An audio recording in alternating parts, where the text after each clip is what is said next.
الزهراء عليها السلام بنت رسول الله صلى الله عليه وآله وسلم قال: سمعت فاطمة أنها قالت: دخل علي أبي رسول الله في بعض الأيام فقال: السلام عليك يا فاطمة.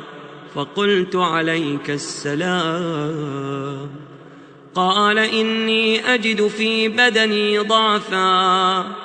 فقلت له: أعيذك بالله يا أبتاه من الضعف. فقال: يا فاطمة ائتيني بالكساء اليماني فغطيني به. فأتيته بالكساء اليماني فغطيته به، وصرت أنظر إليه وإذا وجهه يتلألأ كأنه البدر في ليلة تمامه وكماله، فما كانت إلا ساعة وإذا بولد الحسن قد أقبل وقال: السلام عليك يا أماه. فقلت: وعليك السلام يا قرة عيني وثمرة فؤادي. فقال: يا أماه إني أشم عندك رائحة طيبة كأنها رائحة جدي رسول الله صلى الله عليه وآله وسلم. فقلت: نعم، إن جدك تحت الكساء. فأقبل الحسن نحو الكساء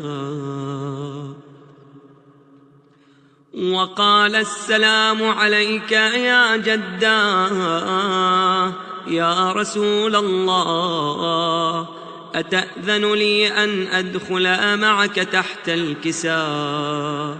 فقال: وعليك السلام يا ولدي ويا صاحب حوضي، قد أذنت لك. فدخل معه تحت الكساء فما كانت إلا ساعة وإذا بولد الحسين عليه السلام قد أقبل وقال: السلام عليك يا أماه. فقلت: وعليك السلام يا ولدي ويا قرة عيني وثمرة فؤادي. فقال لي: يا أماه إني أشم عندك رائحة طيبة كأنها رائحة جدي رسول الله. فقلت: نعم، إن جدك وأخاك تحت الكساء. فدنا الحسين نحو الكساء وقال: السلام عليك يا جداه. السلام عليك يا من اختاره الله. أتأذن لي أن أكون معكما تحت الكساء؟ فقال: وعليك السلام يا ولدي وشافع أمتي، قد أذنت لك. فدخل معهما تحت الكساء فأقبل عند ذلك أبو الحسن علي بن أبي طالب وقال: السلام عليك يا بنت رسول الله. فقلت: وعليك السلام يا أبا الحسن ويا أمير المؤمنين. فقال: يا فاطمة إني أشم عندك رائحة طيبة كأنها رائحة أخي وابن عمي رسول الله. فقلت: نعم، ها هو مع ولديك تحت الكساء. فأقبل علي نحو الكساء وقال السلام عليك يا رسول الله، أتأذن لي أن أكون معكم تحت الكساء؟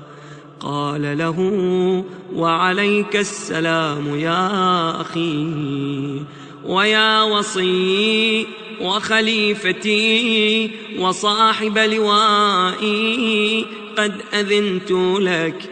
فدخل علي تحت الكساء، ثم أتيت نحو الكساء وقلت السلام عليك يا أبتاه يا رسول الله، أتأذن لي أن أكون معكم تحت الكساء؟ قال وعليك السلام يا ابنتي ويا بضعتي، قد أذنت لك. فدخلت تحت الكساء، فلما اكتملنا جميعا تحت الكساء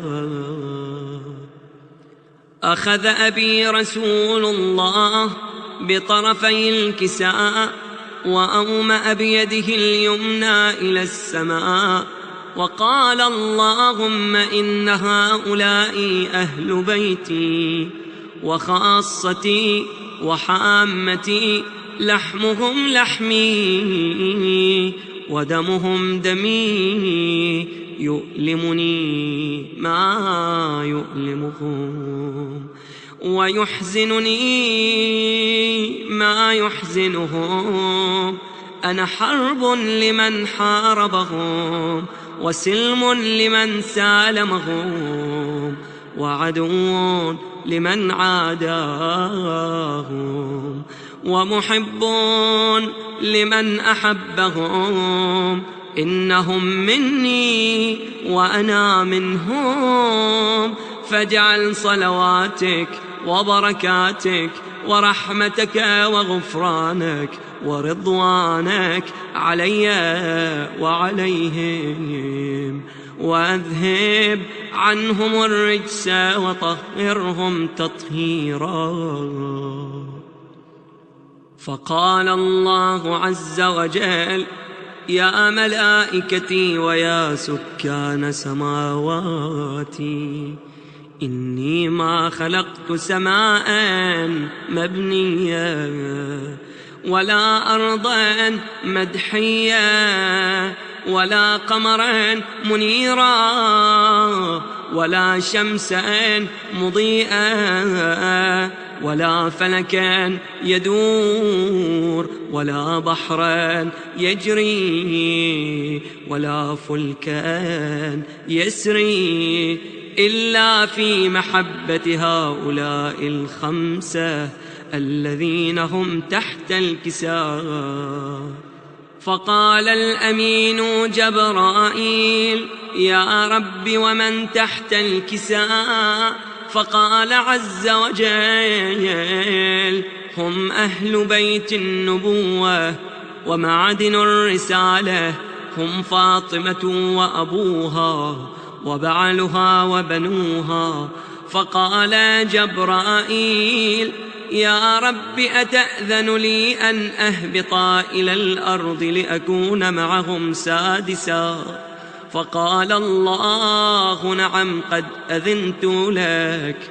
فهبط الأمين جبرائيل وقال السلام عليك يا رسول الله، العلي الأعلى يقرئك السلام ويخصك بالتحية والإكرام ويقول لك وعزتي وجلالي إني ما خلقت سماء مبنية ولا أرضا مدحية ولا قمرا منيرا ولا شمسا مضيئة ولا فلكا يدور ولا بحرا يجري ولا فلكا يسري إلا لأجلكم ومحبتكم. وقد أذن لي أن أدخل معكم، فهل تأذن لي يا رسول الله؟ فقال رسول الله: وعليك السلام يا أمين وحي الله، إنه نعم قد أذنت لك. فدخل جبرائيل معنا تحت الكساء، فقال لأبي: إن الله قد أوحى إليكم يقول: إنما يريد الله ليذهب عنكم الرجس أهل البيت ويطهركم تطهيرا. فقال علي لأبي: يا رسول الله، أخبرني ما لجلوسنا هذا تحت الكساء من الفضل عند الله. فقال النبي صلى الله عليه وآله: والذي بعثني بالحق نبيا واصطفاني بالرسالة نجيا، ما ذكر خبرنا هذا في محفل من محافل أهل الأرض، وفيه جمع من شيعتنا ومحبينا، إلا ونزلت عليهم الرحمة وحفت بهم الملائكة واستغفرت لهم إلى أن يتفرقوا. فقال علي عليه السلام: إذن والله فزنا وفاز شيعتنا ورب الكعبة. فقال أبي: رسول الله صلى الله عليه وآله: يا علي، والذي بعثني بالحق نبيا واصطفاني بالرسالة نجيا، ما ذكر خبرنا هذا في محفل من محافل أهل الأرض، وفيه جمع من شيعتنا ومحبينا، وفيهم مهموم إلا وفرج الله همه، ولا مغموم إلا وكشف الله غمه، ولا طالب حاجة إلا وقضى الله حاجته. فقال علي عليه السلام: إذن والله فزنا وسعدنا، وكذلك شيعتنا فازوا وسعدوا في الدنيا والآخرة ورب الكعبة.